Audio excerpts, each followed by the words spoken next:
REET level first व second के लिए खंड फर्स्ट बाल विकास एवं शिक्षा शास्त्र, ये जो हम प्रश्न ले रहे हैं वो रीट के अब तक के जो प्रीवियस के जितने भी पेपर हुए हैं उनके प्रश्न ले रहे हैं। तो पहला प्रश्न है इसका, शिक्षकों को मानसिक रूप से विक्षिप्त लोगों को निर्देश देते समय यह ध्यान रखना चाहिए कि वे ए परीक्षा उत्तीर्ण करने में सक्षम है, बी अधिक व्यावसायिक कौशल सीखें, सी सामान्य बच्चों के साथ प्रतिस्पर्धा के लिए कड़ा परिश्रम करें, डी लगातार प्रतिस्पर्धी खेलों में समय बिताएं। तो इसका जो सही आंसर होगा वो होगा कि अधिक व्यावसायिक कौशल सीखें, क्योंकि जो मानसिक रूप से विकसित लोग हैं, मानसिक रूप से विकसित लोग, उनको ये निर्देश देते समय शिक्षक को ध्यान रखना चाहिए कि अधिक व्यावसायिक कौशल सीखे, क्योंकि जब तक अधिक व्यावसायिक कौशल नहीं सीखा जाएगा जब तक ये विकसितता समाप्त नहीं होगी, ये ध्यान रखें। अगला प्रश्न, पारितोषिक तथा दंड के माध्यम से सीखना है, काफी अच्छा प्रश्न है, इंपॉर्टेंट भी है। पारितोषिक दंड के माध्यम से सीखना, ए प्रेक्षणात्मक अधिगम, बी सामाजिक अधिगम, सी क्रिया प्रसूत अधिगम अनुबंध सॉरी, और डी शास्त्रीय अनुबंधन। तो इसका जो सही होगा कि पारितोषिक और दंड जो सीखा जाता है वो सीखा जाता है क्रिया प्रसूत अनुबंध, इससे ही पारितोषिक और दंड से सीखा जाता है। ये जो क्रिया प्रसूत अनुबंध है इसका प्रतिपादक वेरी इंपॉर्टेंट है, आगे भी पूछा जा चुका है। इसका प्रतिपादक नहीं, प्रतिपादक कौन है, प्रतिपादन किसने किया? तो इसका जो प्रतिपादन है वो किया था बी.एफ. Skinner, BF. स्किनर, और ये किया था इन्होंने 1938 में, 1938 में किया था। और ये जो बी.एफ. स्किनर है ये हार्वर्ड यूनिवर्सिटी से संबंधित है। ये हार्वर्ड यूनिवर्सिटी ये काफी इंपॉर्टेंट है मनोविज्ञानिकों, मनोविज्ञान के संबंध में हार्वर्ड विश्वविद्यालय यहाँ से संबंधित है। अगला प्रश्न, वैज्ञानिक अनुसंधान करने की दिशा में निम्न में से कौन सा कदम नहीं है? नहीं पूछ रहा है, वैज्ञानिक अनुसंधान, ये एक समस्या की अवधारणा ये है, वैज्ञानिक अनुसंधान में एक समस्या की अवधारणा रखी जाती है। बी संशोधन शोध निष्कर्ष ये भी किया जाता है वैज्ञानिक अनुसंधान में। सी आधार सामग्री एकत्र करना ये भी किया जाता है। डी गतिशील दृष्टिकोण ये नहीं किया जाता। तो इसका आंसर होगा वो होगा गतिशील दृष्टिकोण। जो गतिशील दृष्टिकोण है इसका तात्पर्य है कि जो अनुसंधान कार्य होता है वो पक्षपात रहित ऐसे अध्ययन करता है जो भावना दर्शन या तत्व ज्ञान से संबंधित न होकर वस्तुनिष्ठ, एक तो होता है वस्तुनिष्ठ, इसमें ध्यान रखें, वस्तुनिष्ठ, वस्तुनिष्ठ, इसके अलावा अवलोकन,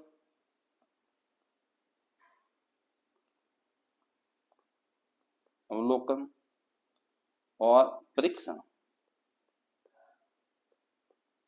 परीक्षण की एक व्यवस्थित कार्य प्रणाली पर आधारित होता है। ये जो गतिशील दृष्टिकोण है ये वस्तुनिष्ठ, अवलोकन और परीक्षण इसकी व्यवस्थित कार्य प्रणाली पर आधारित होता है, न कि वैज्ञानिक अनुसंधान के आधार पर।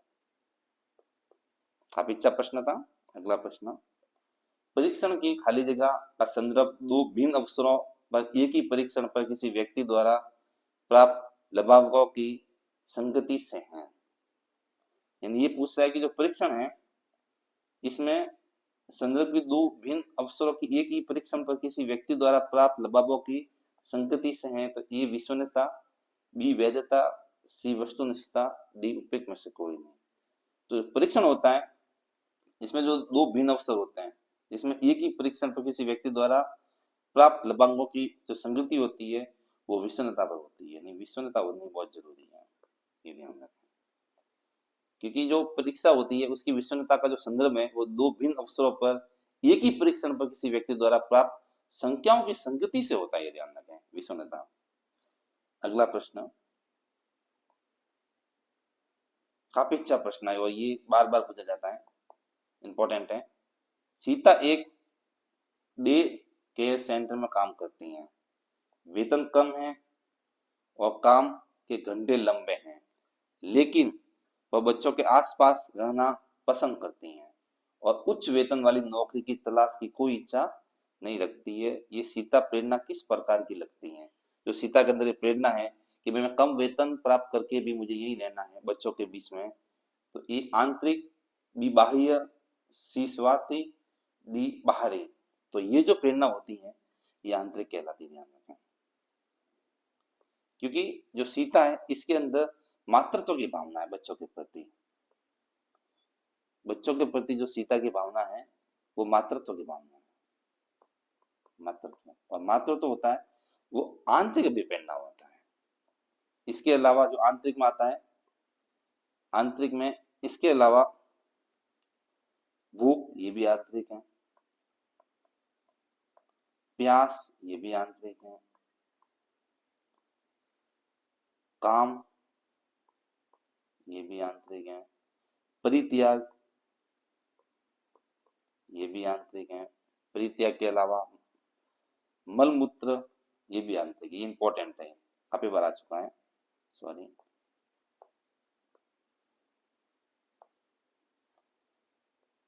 मल मूत्र ये भी आंतरिक है, तो ये आंतरिक प्रेरणा होती है। मातृत्व, भूख, प्यास, परित्याग, काम और मल मूत्र।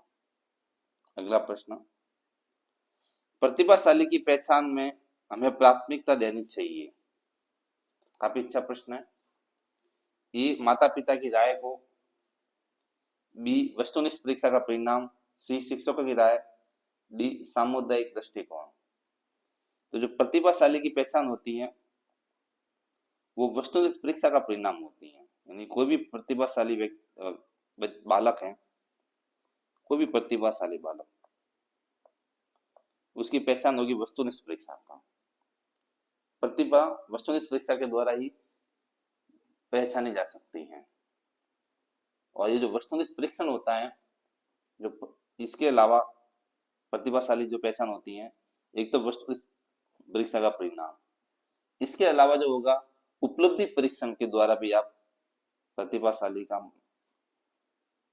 अध्ययन किया जा सकता है या पता लगाया जा सकता है, उपलब्धि परीक्षण। इसके अलावा प्रतिभाशाली जो है वो बुद्धि परीक्षण द्वारा भी मालूम किया जा सकता है, बुद्धि परीक्षण, बुद्धि परीक्षण। इसके अलावा अभिव्यक्ति परीक्षण, अभिव्यक्ति परीक्षण। तो प्रतिभाशाली की जो पहचान होती है वो वस्तुनिष्ठ परीक्षा का परिणाम इससे भी होती है, बालक और बालिका, ध्यान रखना। जो प्रतिभाशाली बालक बालिका की जो पहचान है वो उपलब्धि परीक्षण, बुद्धि परीक्षण, अभिव्यक्ति परीक्षण और वस्तुनिष्ठ परीक्षण, इससे मालूम की जा सकती है। अगला प्रश्न, फायर के अनुसार व्यक्तित्व के प्राथमिक संरचनात्मक तत्व हैं, ये चेतन, अवचेतन और अचेतन, बी इदम अहम प्राण, सी आनंद के सिद्धांत और डी रक्षात्मक प्रतिक्रिया। तो जो फायर ने व्यक्तित्व के प्राथमिक संरचनात्मक तत्व बताए, ये ध्यान रखना, व्यक्ति के प्राथमिक संरचनात्मक तत्व हैं वो इदम, अहम और प्राण बताए, ध्यान रखना, ये इसका आंसर होगा, इदम, अहम और प्राण। ये जो है व्यक्तित्व के प्राथमिक संरचनात्मक तत्व, ये फायर ने अपना जो सिद्धांत है मनोविश्लेषण सिद्धांत उसमें बताया, मनोविश्लेषण सिद्धांत। इसमें व्यक्तित्व के प्राथमिक संरचनात्मक सिद्धांत बताया, जिसमें इदम, अहम और प्राण बताया गया। और जो मन की अवस्था है वो फायर ने 3 बताई इसी मनोविश्लेषण सिद्धांत में। मन जो है, मन की अवस्था, वो 3 प्रकार की बताइए फाइन में। पहली बताइए, वो बताइए चेतन मन, चेतन मन। दूसरी मन की जो अवस्था है वो बताइए अचेतन मन। और तीसरी जो अवस्था बताई है वो बताइए अर्धचेतन मन, अर्ध चेतन मन। ये ध्यान रखना, काफी इंपॉर्टेंट है। ये मनोविश्लेषण सिद्धांत मैं बताया फाइल में। मन की 3 अवस्था बताई, चेतन मन, अचेतन मन, अर्धचेतन मन। और जो व्यक्ति की जो प्राथमिक सूचना का जो तत्व है वो भी 3 बताए, इदम अहम और प्राण। अगला प्रश्न, स्थिर अवस्था बनाए रखने के लिए शरीर की प्रवृत्ति को कहा जाता है। काफी अच्छा प्रश्न है। स्थिर अवस्था बनाए रखने के लिए शरीर की जो प्रवृत्ति होती है उसको कहा जाता है ए समस्थिति, बी संतुलन, सी बढ़ावा देना, या डी प्रेरणा। तो स्थिर अवस्था बनाने के लिए जो शरीर की प्रवृत्ति होती है वो समस्थिति होती है, यानी समान होती है। समस्थिति का मतलब समान स्थिति। अगला प्रश्न, अधिगम का अंतर्दृष्टि सिद्धांत किसके द्वारा प्रतिपादित किया गया? काफी अच्छा प्रश्न है। A Wolfgang Kohler, B Jerome Bruner, C Martin Seligman, और डी एरिक्सन। तो ये जो अधिगम का अंतर्दृष्टि सिद्धांत है ये प्रतिपादित किया था वोल्फ गैंग कोलर ने, वोल्फ गैंग कोलर ने। और ये जो अधिगम का अंतर्दृष्टि सिद्धांत है इसका दूसरा नाम है सीखने का सिद्धांत, सीखने का सिद्धांत, सीखने का सिद्धांत। और ये जो दिया था ये दिया था 1920 में, ये ध्यान रखें। सीखने के सिद्धांत के बाद इसका एक और नाम है, ध्यान रखें, क्योंकि हो सकता है इसके स्थान पर अधिगम का अंतर्दृष्टि सिद्धांत के स्थान पर सीखने का सिद्धांत देते हैं। इसका एक दूसरा और नाम है, वो है गेस्टाल्ट सिद्धांत, गेस्टाल्ट सिद्धांत।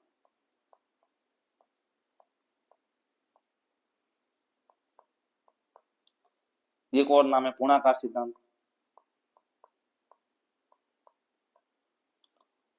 पूर्णाकार सिद्धांत।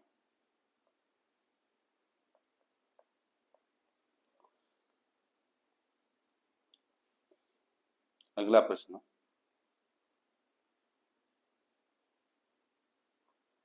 अधिगम के समस्या समाधान उपागम का अंतिम चरण कौन सा है? जो समस्या समाधान है उसका अंतिम चरण, ए तार्किक क्रम का अनुसरण, बी संप्रत्यय तथा नियमों का ज्ञान, सी निष्पादन का सत्यापन, डी क्रिया विधि का प्रदर्शन। तो जो अंतिम होगा वो होगा निष्पादन का सत्यापन। यहाँ पे अधिगम समाप्त हो जाएगा, निष्पादन का सत्यापन। और ये जो होता है निष्पादन का सत्यापन, ये सीखने वाले पर केंद्रित उपागमन है, सीखने वाले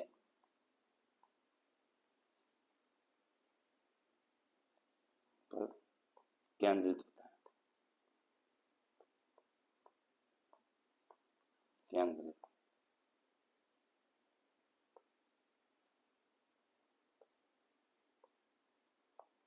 सीखने वाले पर केंद्रित। अगला प्रश्न, समायोजन के लिए एक युक्ति के रूप में रक्षात्मक युक्तियों के प्रयोग को मौलिक रूप से किसके द्वारा प्रस्तुत किया गया? समायोजन के लिए रक्षात्मक युक्तियों का प्रयोग किया गया, A Abraham Maslow, B Sigmund Freud, C Carl Rogers, या डी जीन पियाजे। तो जो इसका सही आंसर होगा वो होगा सिगमंड फ्रॉइड। सिगमंड फ्रॉइड ने किया था समायोजन के लिए रक्षात्मक युक्तियों का मौलिक रूप से प्रयोग। ये जो सिगमंड फ्रॉइड है इन्होंने रसात्मक युक्ति अथवा मनोरचनाओं के नाम से भी जाना जाता है। इसका जो दूसरा नाम है वो मनोरचनाओं का नाम है, मनोरचना, इस नाम से भी जाना जाता है। और इसका जो संबंध है वो सिगमंड फ्रॉइड से। अगला प्रश्न, निम्न में से कौन सा थॉर्नडाइक के सीखने के नियमों का हिस्सा नहीं है? ये ध्यान रखें, नहीं है पूछ रहा है कि कौन सा नहीं है। ए तत्परता का नियम, बी शास्त्र का नियम, सी अभ्यास का नियम, डी प्रभाव का नियम। तो जो थॉर्नडाइक का जो सीखने का जो सिद्धांत है या नियम है वो शास्त्र का नियम नहीं है। बाकी तत्परता का नियम है, अभ्यास का नियम भी है और प्रभाव का नियम भी है। तो ये तत्परता का नियम है थॉर्नडाइक ने ये जो दिया, इसके अंतर्गत यदि हम किसी कार्य को सीखने के लिए तैयार या तत्पर होते हैं तो हम उसे शीघ्र ही सीख लेते हैं, यानी कार्य करने की तत्परता, कार्य करने की तत्परता, इसका वर्णन किया गया तत्परता के नियम में। उसके बाद अभ्यास का जो नियम है ये कहता है कि उपयोग एवं अनुपयोग का नियम भी इसको कहा जाता है, पहली पहली बात तो। और ये किसी क्रिया की बार बार दोहराने से दृढ़ होना नहीं मजबूत होता है। अभ्यास का नियम ये कहता है किसी कार्य को बार बार कीजिए, किसी कार्य को बार बार करना, बार बार करके मजबूत करना या सीखना, करके सीखना, वेरी इंपॉर्टेंट है ये अभ्यास का नियम। यदि कोई काम नहीं हो रहा है तो उसको बार बार कीजिए और फिर सीखा जा सकता है, ये कहता है अभ्यास का नियम। प्रभाव का नियम, प्रभाव के नियम के अंतर्गत ये ध्यान रखें जो ये प्रभाव का नियम है इसको संतोष असंतोष का भी नियम कहते हैं, संतोष असंतोष।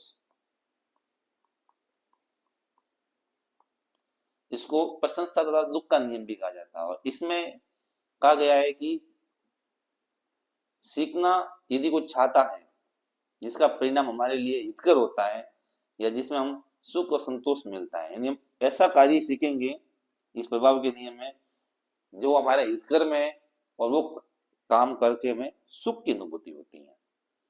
यानी प्रभाव का नियम है, इसमें ये कहा गया है कार्य को करने से सुख की अनुभूति होती है, सुख। काफी अच्छा प्रश्न था। अगला प्रश्न, निम्न में से कौन सा कक्षा में सीखने को प्रभावित करने वाला मनोवैज्ञानिक कारक है? ये स्वास्थ्य, उम्र और जेंडर, बी परिपक्वता का स्तर, सी अभिप्रेरणात्मक और संवेगात्मक अवस्था, डी विषय वस्तु की अर्थपूर्णता। तो इसका जो सही आंसर होगा कि जो कक्षा में सीखने को प्रभावित करने वाला मनोवैज्ञानिक कारक, यदि आप कक्षा में सीख रहे हैं उसको प्रभावित करने वाला मनोवैज्ञानिक कारक है वो है अभिप्रेरणात्मक और संवेगात्मक अवस्था। इससे प्रभावित किया जा सकता है। और ये अभिप्रेरणात्मक और संवेगात्मक अवस्था है, इसके अलावा और कौन कौन सी जो अवस्था है जो कक्षा में सीखने को प्रभावित करती हैं, तो वो है इच्छा शक्ति, ये ध्यान रखें,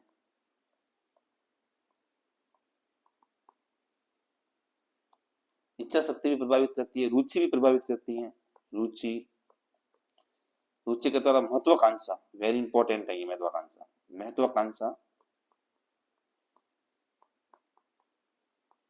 ये भी प्रभावित करती हैं।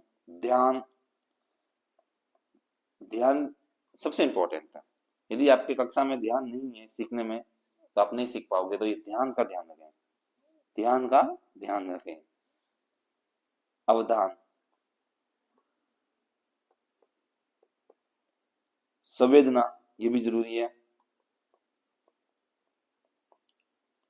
तो ये कुछ ऐसे तथ्य हैं जो कक्षा में सीखने को प्रभावित करता है, वो भी मनोविज्ञान के तहत। अभिप्रेरणात्मक संवेगात्मक अवस्था, इच्छा शक्ति होनी चाहिए कक्षा में, यानी अभिप्रेरणा यानी मोटिवेशन होना चाहिए, संवेगात्मक स्थिति होनी चाहिए, इच्छा शक्ति होनी चाहिए, रुचि होनी चाहिए, महत्वाकांक्षा होनी चाहिए, ध्यान ये वेरी इंपॉर्टेंट है, ध्यान रहना चाहिए क्लास में, अवधान और संवेदना।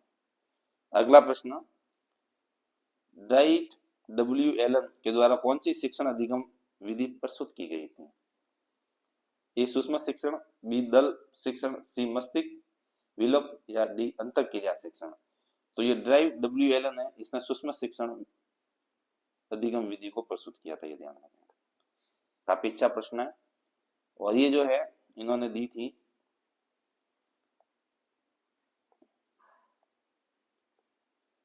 वो दी थी 1963 में ध्यान रखना।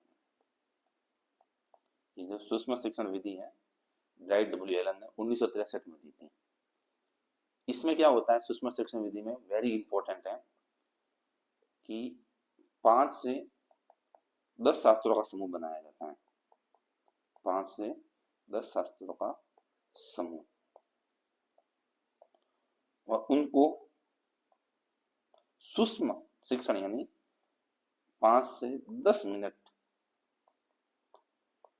का कालांश होता है इनका। कालांश 5 से 10 छात्रों का समूह बनाया जाता है और उसमें 5 से 10 मिनट का उनका कालांश होता है यानी पीरियड होता है। उसमें सूक्ष्म शिक्षण करवाया जाता है, बारीकी से अध्ययन करवाया जाता है। वेरी इंपॉर्टेंट है। अगला प्रश्न, अभिप्रेरणात्मक चक्र के 3 महत्वपूर्ण घटक कौन से हैं? मोटिवेशन, ए अधिगम, पुरस्कार और संतुष्टि, बी आवश्यकता, अंतर्नोद व प्रोत्साहन, सी अभिप्रेरण, लक्ष्य व प्रतिपुष्टि, और डी उपलब्धि, अनुमोदन व संबंधन। तो इसका जो सही आंसर होगा कि अभिप्रेरणात्मक के जो 3 महत्वपूर्ण घटक हैं, अभिप्रेरणा तब होगी जब एक आवश्यकता होगी, एक अंतर्नोद होगा, एक प्रोत्साहन। ये प्रोत्साहन वेरी इंपॉर्टेंट है। जब तक इंसान को प्रोत्साहित नहीं किया जाएगा तब तक वो अभिप्रेरित मोटिवेट नहीं होगा, ये ध्यान रखें। ये वेरी इंपॉर्टेंट है प्रोत्साहन। अगला प्रश्न, निम्न में से कौन सा बाह्य अभिप्रेरण का उदाहरण है? उपलब्धि की आवश्यकता, बी चिंता, ये आंतरिक है, सी आकांक्षा का स्तर, और डी पुरस्कार। तो उपलब्धि की आवश्यकता ये आंतरिक है, चिंता ये भी आंतरिक है, आकांक्षा का स्तर ये भी आंतरिक है। बाह्य अभिप्रेरणा मिलेगी पुरस्कार से, ध्यान रखें, वेरी इंपॉर्टेंट। ये बाह्य है। अभिप्रेरणा जो मोटिवेशन होती है वो 2 प्रकार की होती है, 2 प्रकार। एक तो होती है आंतरिक, एक होती है बाह्य। जो आंतरिक होती है उसमें होती है भूख, प्यास, सफलता, प्रेम, उपलब्धि, ये सब आंतरिक होती हैं। जैसे भूख, ये ध्यान रखें, ये आंतरिक अभिप्रेरणा है। प्यास, सफलता, उपलब्धि, ये आंतरिक होती है। बाह्य जो प्रेरणा होती है वो होती है निंदा, हम किसी की निंदा करते हैं, बाह्य है। प्रशंसा, ये बाह्य है। पुरस्कार, ये बाह्य है। और प्रतिद्वंदता, ये वेरी इंपॉर्टेंट है, ये भी बाह्य है। प्रतिद्वंदता। अगला प्रश्न, निम्न में से कौन सा शिक्षण के स्तरों के आधार पर शिक्षण का प्रकार नहीं है? शिक्षणों के स्तर के आधार पर शिक्षण का प्रकार कौन सा नहीं है? बोध स्तर यह है, ये शिक्षण के स्तर का प्रकार का स्मृति स्तर भी है और चिंतन स्तर भी है, प्रदर्शन स्तर ये नहीं है। ये शिक्षण के आधार पर नहीं है। शिक्षण के स्तर के आधार पर जो शिक्षण होता है, एक तो होता है स्मृति स्तर, एक होता है चिंतन स्तर, एक होता है बोध स्तर, ठीक है। तो जो स्मृति स्तर होता है इसमें विचारहीन ये होता है, ध्यान रखें। स्मृति स्तर है ये विचारहीन होता है, विचारहीन। बोध स्तर होता है, ये जो होता है ये छात्रों को रटकर याद करने के बजाय उन्हें उपकरण के समस्त पहलुओं को बारीकी से समझाया जाता है। नहीं, बोध स्तर है, इसमें बारीकी से समझाना होता है, बारीकी से समझना, समझना। और जो ये चिंतन स्तर होता है इसमें स्मृति और बोध दोनों का, स्मृति और बोध दोनों का प्रभाव होता है, इस पे ध्यान रखें। और ये समस्या केंद्रित शिक्षण होता है, वेरी इंपॉर्टेंट, समस्या केंद्रित शिक्षण होता है।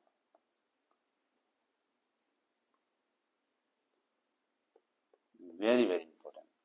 अगला प्रश्न, राष्ट्रीय पाठ्यचर्या रूपरेखा को किस वर्ष में प्रस्तावित किया गया? 2001, 2005, 2004 या 2008? जो राष्ट्रीय पाठ्यचर्या है इसको 2005 में प्रस्तावित किया गया था। और ये जो राष्ट्रीय पाठ्यचर्या है ये प्रोफेसर यशपाल, वेरी इंपॉर्टेंट है, यशपाल, प्रोफेसर यशपाल, इसकी अध्यक्षता में एक कमेटी गठित की गई थी और उस कमेटी ने 2004 में रिपोर्ट दी थी। उस रिपोर्ट के आधार पर 2005 में इसको प्रस्तावित किया गया था। और इसमें वेरी इंपॉर्टेंट प्रोफेसर जो यशपाल है, इस समिति में, ये जो समिति है इसमें 13 सदस्य थे, ये ध्यान रखें। अगला प्रश्न, क्रियात्मक अनुसंधान का मुख्य उद्देश्य है? काफी अच्छा प्रश्न है। ए क्रियाविधि, बी नैदांतिक, सी विवरणात्मक, डी रूपांतरणकारी। तो ये क्रियात्मक अनुसंधान है, इसका जो मुख्य उद्देश्य है वो रूपांतरणकारी।